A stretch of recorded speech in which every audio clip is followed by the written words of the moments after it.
আকাশবাণী খবর পড়ছি দেবব্রত মণ্ডল। প্রথমে বিশেষ খবর। প্রধানমন্ত্রী নরেন্দ্র মোদী আজ মধ্যপ্রদেশে সুস্থ নারী, সশক্ত পরিবার এবং ৮ম রাষ্ট্রীয় পোষণ মাহ সূচনা করবেন। প্রধানমন্ত্রী গতকাল ডেনমার্কের প্রধানমন্ত্রীর সঙ্গে দুই দেশের কৌশলগত অংশীদারিত্বকে শক্তিশালী করার এবং ভারত ইউরোপীয় ইউনিয়ন মুক্ত বাণিজ্য চুক্তির ব্যাপারে টেলিফোনে কথা বলেছেন। কেন্দ্রীয় কৃষি ও কৃষক কল্যাণমন্ত্রী শিবরাজ সিং চৌহান বলেছেন, আসন্ন রবি মৌসুমে খাদ্যশস্য উৎপাদনের জাতীয় লক্ষ্যমাত্রা ৩৬,২৫,০০,০০০ টন নির্ধারণ করা হয়েছে। ভারতীয় জনতা পার্টি আজ প্রধানমন্ত্রীর জন্মদিন উপলক্ষে দেশজুড়ে সেবা পাখোয়ারা আয়োজন করেছে। মার্কিন প্রেসিডেন্ট ডোনাল্ড ট্রাম্প প্রধানমন্ত্রীকে তার ৭৫ বছরের জন্মদিনে শুভেচ্ছা জানিয়েছেন।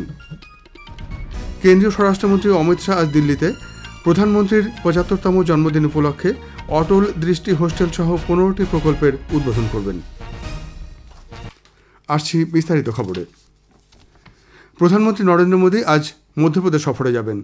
ধারে এক অনুষ্ঠানে তিনি সুস্থ নারী, সশক্ত পরিবার এবং ৮ম রাষ্ট্রীয় পোষণ মার সূচনা করবেন।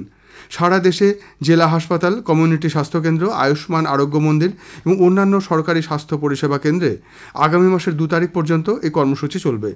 একই সঙ্গে শ্রী মোদী একাধিক উন্নয়নমূলক প্রকল্পের উদ্বোধন ও শিলান্যাস করবেন। সফরকালে শ্রী মোদী প্রধানমন্ত্রী মাইক্র বন্দনা যোজনার অধীনে যোগ্য মহিলা ব্যাংক অ্যাকাউন্টে সরাসরি অর্থ সহায়তা পৌঁছে দেবেন। মা ও শিশুদের স্বাস্থ্য সম্পর্কে সচেতনতা গড়ে তুলতে সুমন সখী চ্যাটবটের সূচনা করবেন তিনি। সিকেল সেলের বিরুদ্ধে লড়াই আরও জোরদার করতে প্রধানমন্ত্রী ওই রাজ্যে ১ কোটি সিকেল সেল স্ক্রিনিং এবং কাউন্সেলিং কার্ড বিতরণ করবেন। প্রধানমন্ত্রী গতকাল ডেনমার্কের প্রধানমন্ত্রী মেটে ফ্রেডেরিকসনের সঙ্গে টেলিফোনে কথা বলেছেন। সোশ্যাল মিডিয়া এক পোস্টে শ্রী মোদী বলেছেন যে উভয় দেশই পরিবেশ বান্ধব কৌশলগত অংশীদারিত্বকে শক্তিশালী করার এবং ভারত ইউরোপীয় ইউনিয়ন মুক্ত বাণিজ্য চুক্তির দ্রুত সমাপ্তির জন্য তাদের দৃঢ় প্রতিশ্রুতির কথা পুনরায় জানিয়েছেন। প্রধানমন্ত্রী ইউরোপীয় ইউনিয়ন কাউন্সিলে ডেনমার্কের সভাপতিত্বের জন্য শুভেচ্ছা জানিয়েছেন। কেন্দ্রীয় কৃষি ও কৃষক কল্যাণমন্ত্রী শিবরাজ সিং চৌহান বলেছেন যে আসন্ন রবি মৌসুমে খাদ্যশস্য উৎপাদনের জাতীয় লক্ষ্যমাত্রা ৩৬,২৫,০০,০০০ টন নির্ধারণ করা হয়েছে। নতুন দিল্লিতে আজ জাতীয় কৃষি সম্মেলন রবি অভিযানে দেশের সব রাজ্যের কৃষিমন্ত্রীদের সঙ্গে আলোচনার পর এক সাংবাদিক সম্মেলনে শ্রী চৌহান এই ঘোষণা করেন। মন্ত্রী উল্লেখ করেন যে এবছরের লক্ষ্যমাত্রা ২০২৪-২৫ সালে অর্জিত খাদ্যশস্য উৎপাদনের তুলনায় ২.৪% বেশি। हमने 25-26 के लिए जो लक्ष्य तय किया है, पिछले साल चूंकि ये था 341.55 मिलियन टन, अगले साल के लिए हमने तय किया है 362.50 मिलियन टन। ये हमारा लक्ष्य है जो इस साल की उपलब्धि से 2.4% अधिक है। মরিশাসের প্রধানমন্ত্রী নবীন চন্দ্র রামগুলাম গতকাল রাষ্ট্রপতি দ্রৌপদী মুর্মুর সাথে সাক্ষাৎ করেছেন। প্রধানমন্ত্রী এবং তার প্রতিনিধি দলকে স্বাগত জানিয়ে রাষ্ট্রপতি বলেন যে ভারতের প্রতিবেশী প্রথম নীতি, মহাসাগর ভিশন এবং গ্লোবাল সাউথের প্রতি দায়বদ্ধতার ক্ষেত্রে মরিশাস একটি বিশেষ স্থান অধিকার করে আছে। দুই দেশের মধ্যে অংশীদারিত্ব এবং সহযোগিতা প্রতিটি ক্ষেত্রে ক্রমশ বৃদ্ধি পাচ্ছে। ভারত মরিশাস সরকারের উন্নয়নমূলক অগ্রাধিকারগুলিকে সমর্থন করছে। নতুন বিশেষ অর্থনৈতিক প্যাকেজ মরিশাসের সরকার এবং জনগণের চাহিদা পূরণ করতে সক্ষম হবে বলেও তিনি আশা প্রকাশ করেছেন। হাসপাতাল, রাস্তাঘাট, বন্দর উন্নয়ন, প্রতিরক্ষা এবং যৌথ নজরদারি সহ প্রকল্পগুলি পরিকাঠামোর উন্নয়ন করবে এবং আগামী বছরগুলিতে মানুষের জীবনে ইতিবাচক প্রভাব ফেলবে। দ্বিপাক্ষিক সহযোগিতা এখন ডিজিটাল প্রযুক্তি এবং মহাকাশ সহ নতুন নতুন ক্ষেত্রেও সম্প্রসারিত হচ্ছে। মরিশাসের প্রধানমন্ত্রী এরপর নতুন দিল্লিতে কংগ্রেস সংসদীয় দলের চেয়ারপারসন সোনিয়া গান্ধী এবং দলের বরিষ্ঠ নেতা রাহুল গান্ধীর সাথে সাক্ষাৎ করেছেন। সেবা পর্ব কর্মসূচির অধীনে আজ শুনবেন বিশেষ আলোচনা বিকশিত কৃষি, বিকশিত ভারত। বিধানচন্দ্র কৃষি বিশ্ববিদ্যালয়ের উপাচার্য ডক্টর অশোক কুমার পাত্রের সঙ্গে কথা বলেছেন কল্যাণ লাহা। আলোচনাটি শোনা যাবে আজ রাত ৯:৩০ গীতাঞ্জলি ও ডিটিএইচ বাংলা এবং আকাশবাণী সংবাদ সোশ্যাল মিডিয়া প্ল্যাটফর্মে। খবর শুনছেন আকাশবাণী থেকে। আমাদের সংবাদ শোনা যাবে ইউটিউব চ্যানেল আকাশবাণী সংবাদ বাংলা, ফেসবুক ও ইনস্টাগ্রাম আকাশবাণী সংবাদ কলকাতা এবং এক্স হ্যান্ডেল এআই নিউজ কলকাতাতে। ভারতীয় জনতা পার্টি আজ প্রধানমন্ত্রী নরেন্দ্র মোদীর জন্মদিন উপলক্ষে দেশজুড়ে সেবা পাখোয়ারা আয়োজন করবে। সেবা পাখোয়ারা ২রা অক্টোবর মহাত্মা গান্ধী এবং লাল বাহাদুর শাস্ত্রীর জন্মবার্ষিকী পর্যন্ত চলবে। বিজেপি জানিয়েছে যে শ্রী মোদী প্রথমে গুজরাটের মুখ্যমন্ত্রী এবং পরে প্রধানমন্ত্রী হিসেবে জনসেবা এবং সামাজিক সংস্কারের গুরুত্বের ওপর ধারাবাহিকভাবে জোর দিয়েছেন। প্রধানমন্ত্রীর জন্মদিন থেকে গান্ধী জয়ন্তী পর্যন্ত বিজেপি কেন্দ্রীয় ও রাজ্য সরকারের সাথে কল্যাণ ও সচেতনতামূলক কার্যক্রম পরিচালনা করবে। সেবা পাখোয়ার সময় বিজেপি বিভিন্ন বিষয়কে কেন্দ্র করে বিভিন্ন কর্মসূচির পরিকল্পনা করেছে, যাতে সমাজের প্রতিটি শ্রেণীর মানুষ সক্রিয়ভাবে যুক্ত হতে পারে। প্রধানমন্ত্রী গতকাল মার্কিন প্রেসিডেন্ট ডোনাল্ড ট্রাম্পের সঙ্গে টেলিফোনে কথা বলেছেন। ট্রাম্প প্রধানমন্ত্রীকে তার 75 বছরের জন্মদিনে শুভেচ্ছা জানিয়েছেন। একটি সোশ্যাল মিডিয়া পোস্টে প্রধানমন্ত্রী বলেছেন, ট্রাম্পের মতো তিনিও ভারত মার্কিন ব্যাপক এবং আন্তর্জাতিক অংশীদারিত্বকে নতুন উচ্চতায় নিয়ে যাওয়ার জন্য সম্পূর্ণরূপে প্রতিশ্রুতিবদ্ধ। ভারত ইউক্রেন সংঘাতের শান্তিপূর্ণ সমাধানের জন্য ট্রাম্পের উদ্যোগকে তিনি সমর্থন করেন বলেও জানিয়েছেন।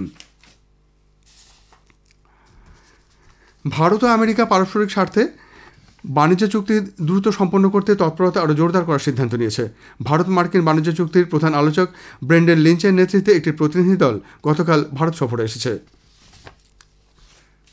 কেন্দ্রীয় স্বরাষ্ট্রমন্ত্রী অমিত শাহ আজ দিল্লির ত্যাগরা স্টেডিয়ামে 15টি প্রধান প্রকল্পের উদ্বোধন করবেন। এর মধ্যে রয়েছে দৃষ্টি প্রতিবন্ধী কলেজ পড়ুয়া ছাত্রীদের জন্য অটল দৃষ্টি হোস্টেল, মানসিক প্রতিবন্ধী ব্যক্তিদের জন্য অটল আশাগৃহ এবং প্রবীণ নাগরিকদের জন্য সাবিত্রীবাই ফুলে গৃহ।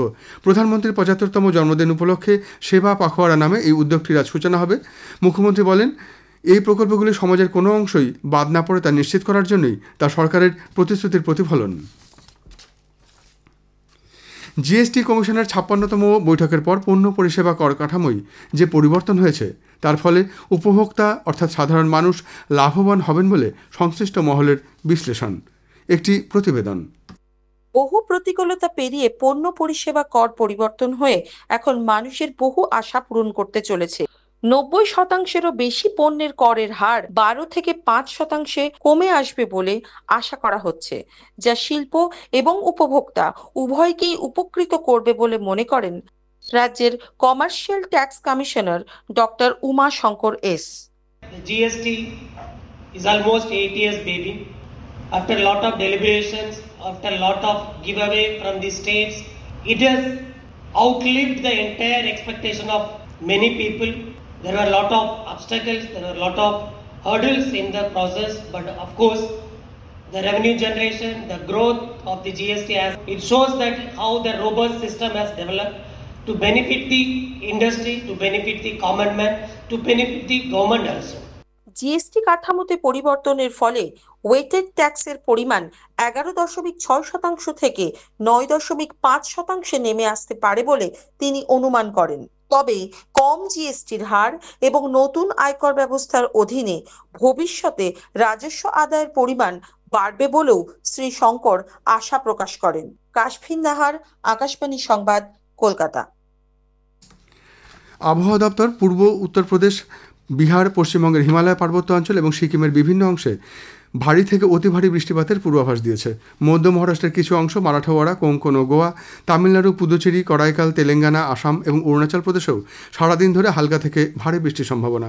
আন্দামান ও নিকোবর দ্বীপপুঞ্জ বজ্রবিদ্যুৎ সহ বৃষ্টিপাতের সম্ভাবনা রয়েছে। মার্কিন রাষ্ট্রপতি ডোনাল্ড ট্রাম্প রাজা তৃতীয় চার্লসের আমন্ত্রণ গ্রহণ করে গতরাতে ব্রিটেনে পৌঁছেছেন। যাত্রা শুরুর আগে সাংবাদিকদের কাছে ট্রাম্প বলেন, ব্রিটিশ রাজপরিবার এবং সেই দেশের সরকারের সঙ্গে উচ্চ পর্যায়ের সম্পর্ক গড়ে তুলতে এই সফর অত্যন্ত ইঙ্গিতবাহী। ব্রিটেন এয়ারফোর্স ওয়ানে পৌঁছানোর পরে মার্কিন chief of protocol Monica Crowley Trump ও ফার্স্ট লেডি মেলেনিয়াকে স্বাগত জানান। মার্কিন বিদেশ সচিব মার্কো রুবিও এর আগে ব্রিটেন পৌঁছেছেন। উইন্ডসর দুর্গে দুদিনের একগুচ্ছ অনুষ্ঠানে সভাপতিত্ব করবেন রাজা তৃতীয় চার্লস। গাজা শহরে ইসরায়েলের বোমাবর্ষণ বৃদ্ধি পায় মার্কিন বিদেশ সচিব মার্কো রুবিও গতকাল কাতারের আমির Sheikh Tamim bin Hamad Al থানির সঙ্গে দেখা করেছেন। যুদ্ধবিরতি সংক্রান্ত আলোচনা চালিয়ে যাওয়ার জন্য দোহাকে অনুরোধ করেছেন। সরকার বিরোধী আন্দোলনে নিহত জেএনজি বিক্ষোভকারীদের মৃত্যুতে নেপাল আজ শোক পালন করবে। দুর্নীতির অভিযোগ এবং সোশ্যাল মিডিয়াকে নিষিদ্ধ করার বিরুদ্ধে জেএনজি গ্রুপের নেতৃত্বে দেশব্যাপী বিক্ষোভে নিহত সকলের স্মরণে সরকার 17 সেপ্টেম্বরকে শোক দিবস হিসেবে ঘোষণা করেছে। শেষ করার আগে বিশেষ খবর আরেকবার। প্রধানমন্ত্রী নরেন্দ্র মোদী আজ মধ্যপ্রদেশে সুস্থ নারী, সশক্ত পরিবার এবং 8ম রাষ্ট্রীয় পোষণ মাহ সূচনা করবেন। ভারতীয় জনতা পার্টি আজ প্রধানমন্ত্রী জন্মদিন উপলক্ষে দেশজুড়ে সেবা পাখোয়ারা আয়োজন করেছে। মার্কিন প্রেসিডেন্ট ডোনাল্ড ট্রাম্প প্রধানমন্ত্রীকে তার 75 বছরের জন্মদিনে শুভেচ্ছা জানিয়েছেন। খবর এখনকার মতো এই পর্যন্ত। এরপরেই শুনুন স্থানীয় সংবাদ।